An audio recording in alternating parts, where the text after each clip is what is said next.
maybe, just maybe, all of this has led to a place where I am stable emotionally. I am okay with talking about everything as it relates to my journey. And why not use that as a backbone of strength to give back and help others?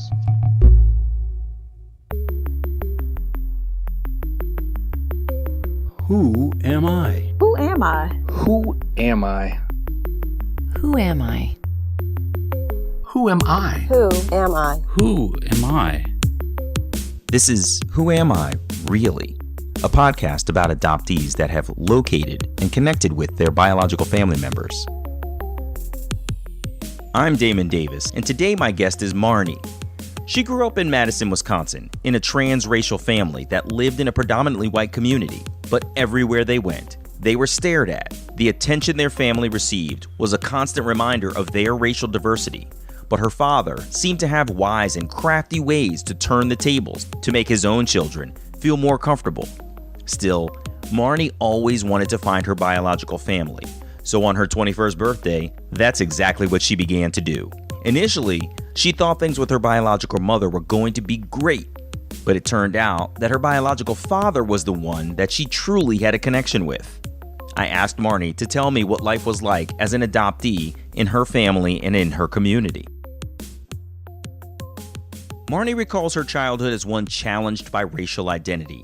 Her family was racially diverse, and in Madison, Wisconsin in the 1970s, the kind of racial diversity and integration that her family showed was far from the norm, and their family stood out in their community.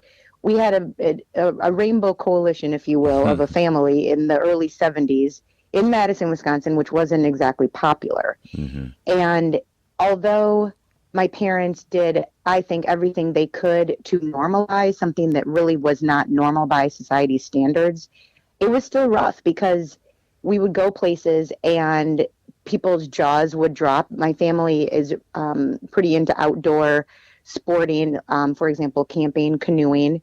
And in Wisconsin, there's lovely lakes and forests and such to hike through in the northern part of the state. And in the northern part of the state, there's no diversity of any kind. Yeah. And so because that's something that our family did recreationally, we spent a lot of time in northern Wisconsin in the summers and such. And there's one particular story that I remember when we went into a restaurant, northern Wisconsin, and literally walked in and all of the forks just dropped on the plates and everyone stared at us and it was very uncomfortable. I was maybe 5 years old and I just kept looking at my dad to see how he was responding because it was quite frankly a little scary. And we sat down, my dad reassured us it was fine and everyone just kept staring.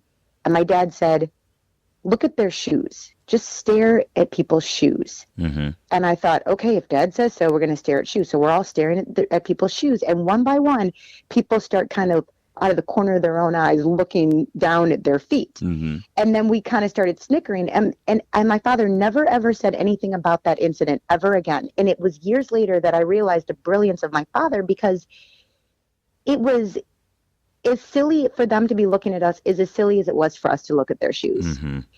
And so I use that as an illustrative story because it's an example of how my parents very pragmatically took on the world because they decided to take on a colorful family. Mm-hmm. That's fascinating. And that is really brilliant. Right in the moment saying, you know what, if they want to stare at us, we'll stare back at them and we'll see who feels sillier. Because the honest truth is you guys are in the world. You can't change it. And their, lack of exposure to people of color shouldn't mean that you guys should feel uncomfortable. That was pretty brilliant. Their family structure was really complicated. Amidst the adoptions, there was also divorce and remarriage, adding step siblings to the mix. Siblings will always have some kind of rivalry with one another, but Marni experienced racism even within the sibling structure. One of my older sisters, who's also biracial, black-white, but she is much darker complected than I am, she taunted me for my entire childhood and would oftentimes make comments about the fact that I was so fair complected and make up rhymes and stories and jingles about how fair complected I was, like to the point where I would blend into snow. And it's interesting because I didn't really get that racism, like the black on black hate race stuff until much later in life when I went to Howard University. And I think that it really came out of the fact that when we would go places as a whole unit, we were obviously different. But if I went someplace with my parents, independent of my Black siblings, I was treated completely differently. And my sister knew that, and she saw that from afar. And, you know, like going into restaurants when we were teenagers, and my older brother and sister, who were darker complected, the host is not even recognizing that they're with us and wanting to seat them separately as if they're a couple. And so my sister just resented me so much because I was the other Black kid, but yet I got treated differently. Wow. And then honestly, I'd have to own and admit that I used that to my advantage. In what way? Because I used it in the advantage of being able to fit in socially growing up. Because sometimes I just got really sick of the fact that we always had questions and stares. And everywhere we went, it was always, you know, why is your hair like that? Or how can that be your sister? That's not really your brother. And if I could escape being around the different looking family structure, then I definitely would use it for my advantage to hang out with different kinds of peer groups. Yeah. There's all white. There's an element of all of us that just wants to fit in. And to the extent that you can escape sort of being ostracized for especially something that's visual to other people and just be and feel normal for a while, I could certainly understand why you would want to, you know, exercise a little escapism and try to get away from that. So you were probably always in a position of feeling both what I assume is a Black and a white side, and probably trying to identify with two communities, albeit challenged to be identified in the Black community in, you know, a predominantly white society. It must have been really hard for you to make that navigation back and forth between, you know, two separate cultures while living in a house that had two separate cultures as well. It was almost impossible to find any Black identity within my upbringing. And it's interesting because as much as I would try to escape it to fit into my very white community, I then chose to go to Howard University because when I visited Howard at the age of 18, when I was a senior in high school, I was absolutely bewildered by the fact that there was like an entire university of people just like me. I never even knew that existed. And I knew that I had to go to Howard in order to have an opportunity to fully submerge myself in a Black culture for 4 years. Okay, it was 5 years. To be able to get in touch with my Black side, because I knew if I didn't take the opportunity, then that opportunity would not present itself again in my life. And did the racial struggle in your life sort of propel you? Was that one of the propellants for wanting to find your biological family? It was. It absolutely was. And also there were a lot of challenges with my siblings as well. I mean, like one of my brothers, he spent most of his adult life in and out of prison. Because he was so challenged being Black, being adopted by a white family in Wisconsin, just not fitting in, just always getting into trouble. I mean, he had a lot of psychological damage prior to being adopted. And my sister had a tremendous amount of psychological problems. She was actually removed from our home in 7th grade and bounced in and out of group homes because my mom couldn't control her behavior anymore. This is the sister that was challenging your racial identity. Yes. And I just really felt like, wow, you know, this is a really dysfunctional household. And I want to find my real family because I'm sure they're completely perfect. I wondered, with all of the racial division in their home, how did Marni's parents make her feel comfortable as an adoptee? Her mother made sure she never felt like her adoption was an alternative to anything else. And their family tried to connect with other families like themselves. Well, I think there's two things. One is, as any natural child's curiosity would prompt them to, I would often ask, why did you adopt kids instead of having your own? And my mother would always say, well, why would I have biological children when I have you? And I'd be like, oh, that's not the right answer. Like, I want to know, like, why did you really do this? But she would never get into that with me. And I think that's interesting because she just wanted to take that out of the equation of, you know, you were like the second choice or the backup plan or something. Right. Which is what I think. Right. But then the other thing is my parents were part of something called the Wisconsin Open Door Society. And that was that it no longer exists, but they were one of a few chapters around the country of a national chapter called the Open Door Society. And it's all white parents who adopted either across racial lines or children with physical or cognitive challenges. And so we would get together with, say, 50 or 60 other families that look like ours about 4 times a year for the weekend. We'd go on camping retreats, things like that. That in some ways normalized our being adopted because at least we had the visual a couple times a year of other people like us. I'm just so grateful that they got themselves involved in this organization. And I do have really profound experiences with that group. And I think absent of that, I can't imagine how twisted I may have become. Yeah. It sounds like they were able to locate and really connect with a community that was something that you all could identify with. Tell me a little bit about how you finally reached a moment where you decided that you were going to seek out your biological relatives. How did that go? Well, I always wanted to. Since I had conscious thought, I was heck bent on finding my biological family. And so I then learned I was adopted through the state of Wisconsin, and the state law was such that you could not search for your parents until you were the age of 21.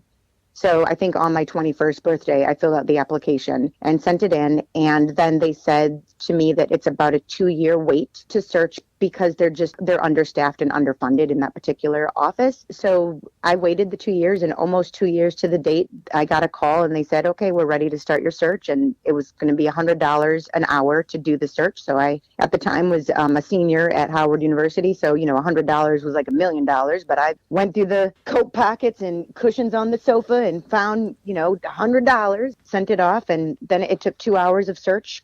And then they called me and they said, okay, we've got your mother's name. Because I only searched for my mother at first because it was $100 an hour per search. Mm-hmm.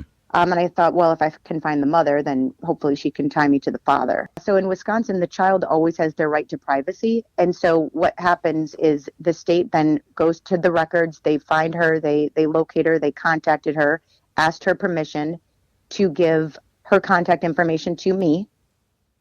Which she granted, and then it still lies on the child. So if I had received that information and still decided, oh no, I'm chickening out, I don't want to find her, I would always be protected. So then the onus is on me to make that call to her. So the state representative tells Marni that her biological mother has visited their office and she's excited to meet Marni. Marni was a senior in college living with several other girls when she got the news. And we all gathered in the living room and I said, oh my gosh, they found my mom. What should I do? Write her or call her? And they're like, call her. So right then and there, I called her. A little girl answered the phone.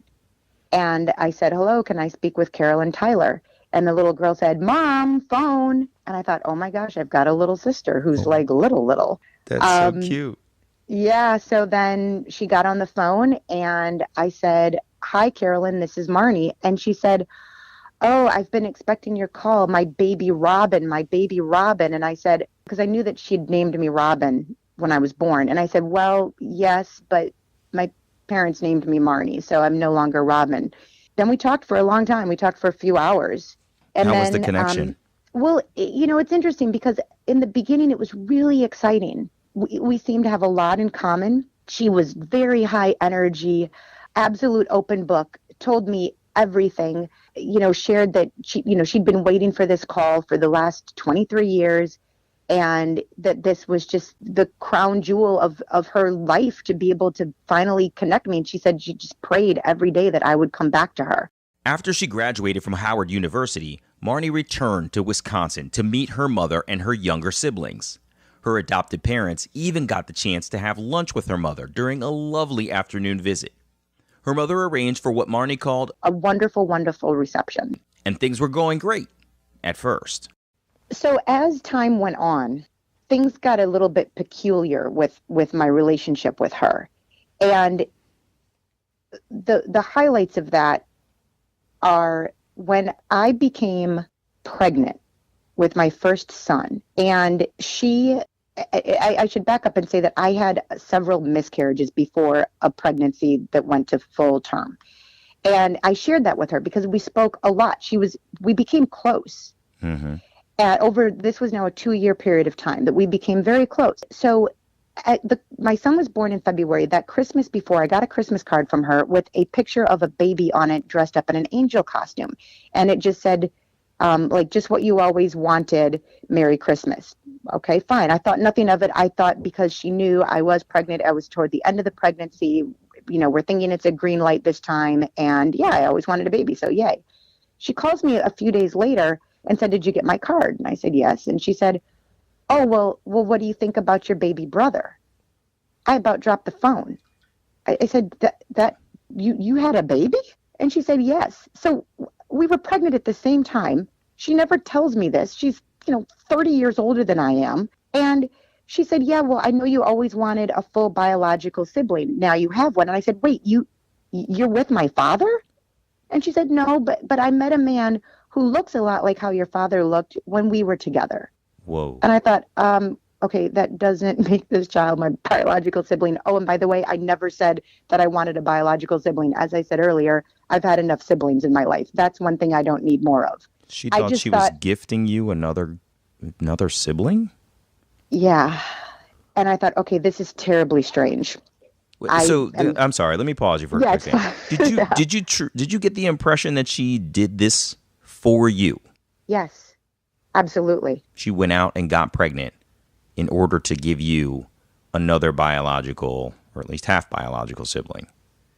Her words were that she found a man who looked a lot like my father looked when they were together. And the man that impregnated her also was significantly younger. So he was in his 20s. And your mother's 20 years older than you. Whoa. Thank you. Exactly. So I just thought, okay, this is really, really weird. There's 3 things I'm going to say about her, and then you can see that this just ended up to be a disaster. But the day that I came home from the hospital with my son, I got a call from my biological mother's first husband. And I thought, okay, that's kind of a leap and strange of someone to call and congratulate me, but okay. I remember I'd met him one time, and he didn't even know that I'd had a baby. That wasn't the reason for his call. He called me to say that he thinks that he's my father. And I thought, okay, well, hold on a minute. I've always been told that my father is a black Creole man from Louisiana and fits like all these other demographics. And this man's Puerto Rican. And I said, so now you're telling me that you're my father? So all along, I'm not even black, I'm Puerto Rican? And now I've just had a baby and I don't even know what it is? Whoa. Okay. And so I thought, oh my God, this is crazy. Like I'm obviously a hormonal wreck. I just had a baby and right. I'm freaking out because my whole life I thought I was black. I went to Howard for crying out loud to try to get in touch with my blackness. And now I'm Puerto Rican. This is just too much. I'm like, I cannot even deal with it. So I know. So then I call her and I'm like, do you know that your ex-husband just called me and saying that he's my father? And she went on this long tirade and said, oh no, he's just trying to get back at me because, he knows that you're the one thing that, means so much. And he's trying to drive a wedge. And I said, Carolyn, I don't know what your deal is, what your problems are with your exes, etc. I have a new child. I just started a family. Do not contact me ever again. I'm done with you. Wow. Done. And she had brought nothing but drama, it sounds like. Yeah. There's a little bit more though. Yeah. So you said you were going to say 3 things about her. Yeah. So I did not have any communication with her for 3 years. And then she called and said that she found my father. And I said, which one? And she said, no, I really found your father. And I said, fine, give me his name and number. She played a bunch of games. Finally, she said, well, I'll send you a photo of him. Okay. Marni saw a man that looked like he could be her father. She also noticed some identifying information in that photo. And since her mother had told Marni what state her biological father was living in, Marni had an idea what she could do next. He really looked a lot like he could be my father. On his shirt, it said Clayton Holmes. And I knew that at the time he was living in Lafayette, Louisiana, because she told me so. So I called 411 for Lafayette, Louisiana. Called the Clayton Holmes. Hi, can I speak to Robert? Speaking. I said, oh my goodness. I said, hi, this is a little bit out of the blue, but I think I'm your daughter. What? You just came out with it? Sure. Oh my gosh. After all that drama she put me through, I'm like, yeah, well, we'll see. And he said, okay. And I said, look, I'm not trying to cause any trouble in your life. Do you know Carolyn? Yes. And he said, excuse me, I'm sorry. Carolyn has been in touch with me, but she told me that you were a boy. I said, no, I can very much assure you I am a woman and I've always been female. So no, that was a lie. I said, I don't know how much contact you've had with her, but I think she's a little off. And I don't know why she would tell you that, but I'm very much a woman. So anyway, then I went on to say, well, I just wanted you to know I was adopted by a good family and I had a good life and, there's no real drama to share. And he said, well, when were you adopted? And I said, when I was 6 weeks. And he said, Carolyn told me she raised you. I said, no, I just met her 3 years ago. Wow. Needless to say, I don't have a relationship with my biological mother, but I have a wonderful relationship with my father. That's amazing. So this was the guy. This was the guy. Wow. He corroborated all kinds of sort of backstory detail kinds of things. Did you do a DNA test? Like, how do you know? Well, we did do a DNA test. Not that we needed it because we look so similar. I'm the absolute female version of him. Our mannerisms are the same. Like it's creepy how much I look like him, but we did do a DNA test. I have 3 half siblings. One of them, she and I look like we're twins. They're a great addition to my family. That's amazing. Marni says she only had a little bit of a relationship with her maternal half siblings. She tried to get some family medical history to help one of her own sons, so Marni had a conversation with one of her brothers. He told her that he was as shocked as she was to learn that their mother had had a baby, and that her erratic behavior, likely due to some undiagnosed mental illness, also prevents his family from having a relationship with their mother. I just said, Ian, tell me what is going on with her. I mean, she just seems nuts. And he's like, yeah, she is. I mean, she's probably got some schizophrenia, bipolar stuff going on. I said, tell me about the baby that she had. I mean, and he said, oh, you think you were shocked? I didn't even know that she was pregnant because her weight fluctuates so much. He said that he got a call to pick her up at the hospital. He said, are you okay? She said, I'm fine. Just pick me up. They roll her out in a wheelchair with a baby in her arms. And she's like, yeah, meet your new brother. And he's like, what? Oh my gosh. Okay. And then the wife at that point chimed in and she's like, oh yeah, like she can't really be part of our life. She's really unpredictable. The kids are getting older. They would expect and recognize that if grandma's invited to my birthday party, she'll come and then she won't, or she'll be very bizarre when she's there to the point where it makes everyone uncomfortable. So they don't really have a relationship with her and they all live in Milwaukee. Yeah. I can really relate to that. My adopted mother is actually the one who suffers from mental illness right now. And, she lives in a completely alternate reality from the one that you and I live in. And it can be really challenging to see this woman who was an amazing mother growing up for me just live in this reality that doesn't coincide with what you and I know. And I just have to try to respect her for who she was to me because the woman she is now is totally different. So it must have been really hard for you. I assume you had some, expectations and feelings about wanting to meet this woman, and for it to start off so positively and turn so bizarre must have been really hard for you. It was terribly hard. I asked Marni how she shared her search for her biological parents with her adopted parents. She reminded me that she had always wanted to search, and her parents absolutely knew that she would one day. But that doesn't mean that no one's feelings were hurt during the process. Well, I always told them that I was going to find them. So it should not have come to any, as a surprise to any of them. I mean, like I said, since I could talk, I was talking about finding them. I used to make up lots of stories about who they were and fantasize about who they were, and they were going to be so wonderful, and they'd just smile and nod.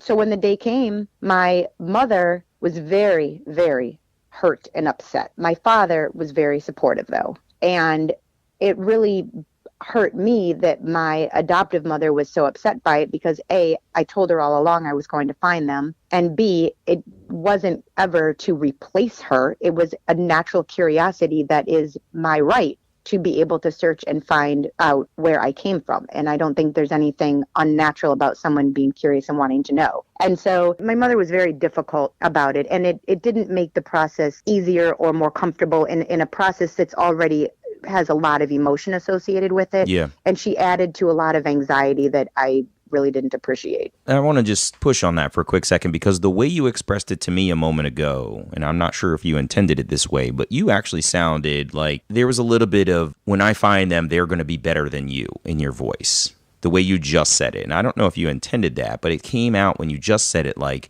When I find them, they're going to be so awesome. And I could see how if you said that when you were younger, that they could start to feel hurt by that when it finally happened. Did you say that accurately?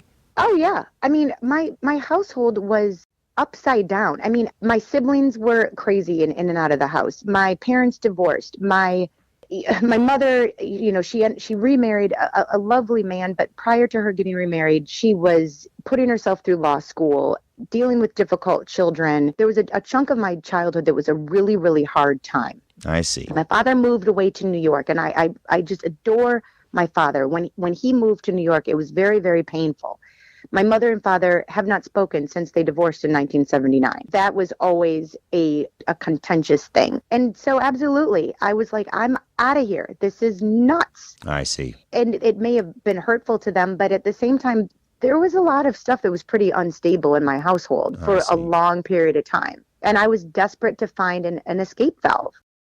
This was a long, challenging road for Marni, and she learned a lot along the way. I asked her how she was, knowing that mental illness is hereditary, and what she's learned about herself.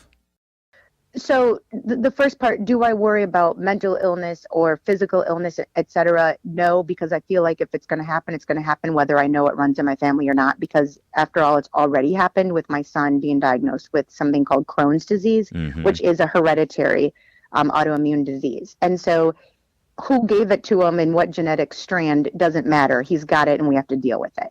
But where I really overall am with it now is I run my own company, and we, among many things, provide social services in Washington, D.C. And I have been able to take my personal life journey with adoption and actually turn it into a business where I'm now supporting foster youth. So one of the things that we do is we provide tutors for the foster youth of the district. And we also, we've got about 55 employees, and we hire and train people with a deliberate system of strategies to specifically target our understanding of working with youth who have faced various levels of trauma. And then I also serve as an advisor to the Congressional Caucus on Foster Youth. So the experiences that I've had with the business as well as my personal experience, I've been able to share those stories with members of Congress on a monthly basis in an effort for them to inform different legislative practices as it relates to foster youth and adoptees. And then, of course, being a board member of the Gift of Adoption Fund is also a way that I've been able to take these experiences and give back in that way, a more philanthropic way. But I didn't necessarily go out and seek these contract opportunities or seek being a board member on Gift of Adoption Fund, but it kind of just fell into my space. And I thought, wow, this is not an accident. And maybe, just maybe, all of this has led to a place where I am stable emotionally. I am okay with talking about everything as it relates to my journey. And why not use that as a backbone of strength to give back and help others? That's an amazing stance to be able to take at the end, because, this could have gone a different direction. You could have crumbled under the notion that your mother potentially is mentally ill, and, all these sort of lies or, misdirections could have really been traumatic for you. So it's great that you were able to turn it into something positive. I'm really impressed with that. I guess I'll just ask, what would you have done differently in your journey, or what do you wish might have been different? I don't know that I have a wish of something that was different. I will say that, I'm still on this journey, and I'm not done yet with being able to take my story and spin it into something positive for others. And there's another kind of side to my childhood that I haven't yet spoken of, and then that is as it relates to my adoptive family. On my father's side, my grandfather was the U.S. Secretary of Education under Eisenhower. And prior to that, he was the general counsel for the Pillsbury Company in Minneapolis, Minnesota. And so I've got a lot of family ties to Minneapolis as well as presidential politics in Washington. And so there's offshoots of that strand of my adoptive family that have done some really impressive things. Mm-hmm. And I also got that eye into wealth.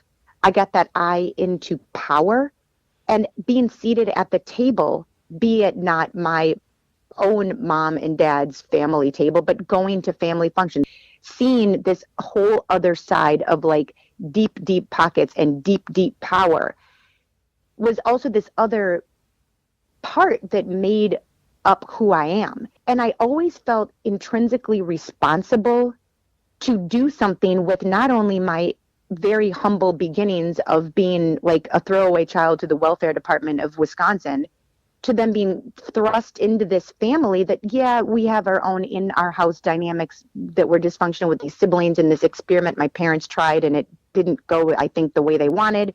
But then this other side of, but my family, I can't deny, is also like pretty powerful people. Mm-hmm.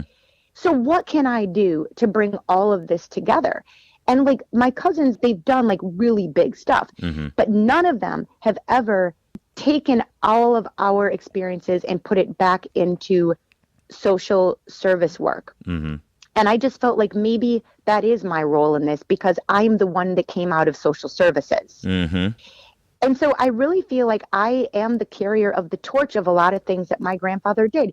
And so there's that whole piece of my history that is so important to me. And so that to me is why I don't feel like this journey is done. I feel like I'm just getting started and being able to do some, I have big hopes and dreams of doing big stuff with helping people that have had a similar walk of life as mine. That's really amazing. And to be able to recognize what ends up being a project and a trajectory of passion for you, which it may not be for them, but this is how you came into this world through social services, through adoption, through sort of, the hands of others taking on a child who needed love and support. It translates into your own passion to help other people. And I could see how you would want to really sort of coalesce the resources of your family, the influence of your family, the experiences that you've had to be impactful in some of the ways that it sounds like you're trying to do in DC. So I congratulate you for recognizing that you have an opportunity to do something amazing that's going to help, thousands, if not hundreds of thousands, potentially millions of kids by really sort of digging deep and trying to provide services. So props and congratulations for really figuring out a niche and a direction that can be beneficial to all based on your own experiences. Thank you. And of course. Well, this has been amazing. I was really excited to hear your story, and I was listening intently as you shared it during the Gift of Adoption Fund event that you hosted here in DC. So I was glad to finally get the full details from you. So thank you for taking time, Marni. Absolutely. Thank you for having me. I really appreciate the opportunity. Of course. Take care. I'll see you soon.